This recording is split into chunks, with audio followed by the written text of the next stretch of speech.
आपको हमेशा परफेक्ट नजर आना चाहिए। जब आप अच्छे लगते हैं ना तो लोग सबकॉन्शियसली आपकी गुलामी करते हैं। अब आपसे एक कड़वा सवाल पूछूं? जब तुम खुद को ही घटिया बिखरे हुए कपड़ों में इज्जत नहीं दे रहे हो तो ये कैसे सोच लेते हो कि सामने वाला तुम्हें इज्जत देगा? दुनिया आईना है, जो तुम खुद को दिखाते हो वही वापस मिलता है। अब एक और सच सुनो, जब गर्लफ्रेंड से मिलने जाते हो या किसी लड़की से मिलने जाते हो तो कैसे जाते हो? कपड़े चुने हुए, परफ्यूम लगाया हुआ, बाल ठीक, चलना भी अलग।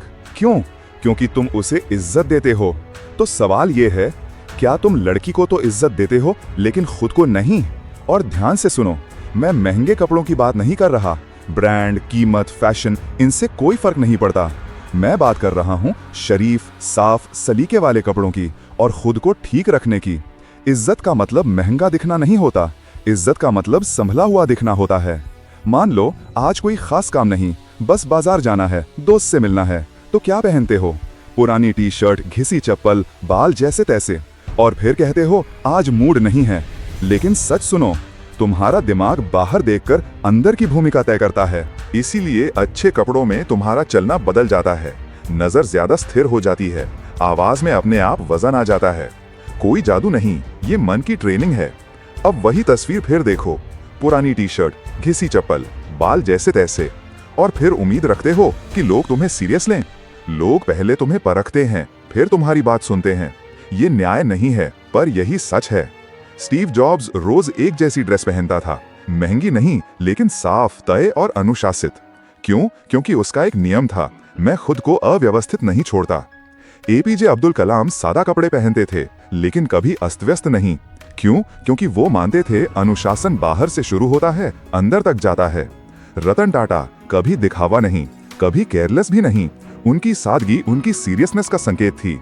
जॉर्डन पीटरसन कहते हैं, clean your room before you try to change the world.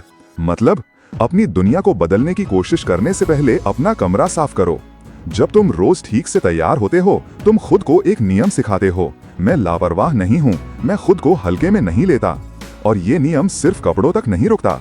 वही आदत तुम्हारे समय में दिखती है, तुम्हारे फैसलों में दिखती है और तुम्हारी जिम्मेदारी में दिखाई देती है। इसीलिए भरोसेमंद लोग अक्सर बहुत ज्यादा दिखावा नहीं करते, वो साधारण होते हैं लेकिन सधे हुए। ऊर्जा की बात करें तो ध्यान से सुनिए, दुनिया तुम्हें तुम्हारे कपड़ों से नहीं आंकती, वो तुम्हारी ऊर्जा से आंकती है। एनर्जी कोई हवा में उड़ती चीज नहीं है।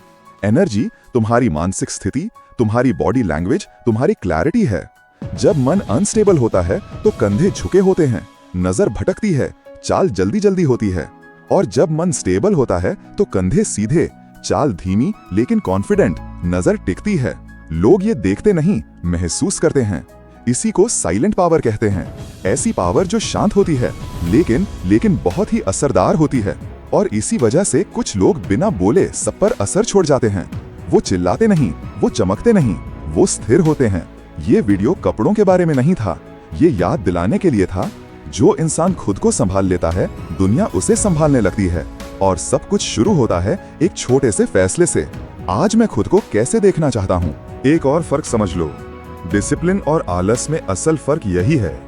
डिसिप्लिन में अच्छे कपड़े पहनना, खुद को व्यवस्थित रखना बार बार होता है, हर दिन, हर बार, मन हो या ना हो। आलस में क्या होता है?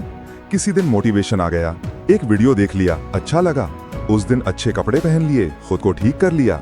एक बार, दो बार, फिर वही पुरानी टी शर्ट, वही घिसी चप्पल, वही कल से वाला वादा। आलस एक्शन नहीं रोकता, वो कंसिस्टेंसी रोकता है। डिसिप्लिन कोई फीलिंग नहीं है, वो आदत है। और आदत इंस्पिरेशन से नहीं, रेपिटेशन से बनती है। इसलिए याद रखो, जो इंसान हर दिन खुद को संभालता है, भले ही साधारण तरीके से, वही धीरे धीरे असाधारण बनता है। इसीलिए भरोसेमंद लोग कभी ड्रामेटिक नहीं होते, वो रोज एक सा रहते हैं, सधे हुए, स्थिर, क्योंकि उनकी जिंदगी मोटिवेशन से नहीं, डिसिप्लिन से चलती है। अगर ये बातें तुम्हें चुभी हैं, तो समझ लो अगली कहानी तुम्हारी जिंदगी बदल सकती है। क्योंकि अगला पार्ट कपड़ों के बारे में नहीं होगा, वो होगा उस आदत के बारे में जो आदमी को या तो ऊपर उठाती है या जिंदगी भर यहीं रोक देती है। सब्सक्राइब का बटन दबा दो, इसलिए नहीं कि चैनल बढ़े, इसलिए कि तुम अगला हिस्सा मिस ना कर दो। क्योंकि कुछ कहानियां बार बार नहीं मिलती और कुछ मौके दूसरी बार नहीं आते। सब्सक्राइब करो, नोटिफिकेशन ऑन रखो, अगला पार्ट मत छोड़ना।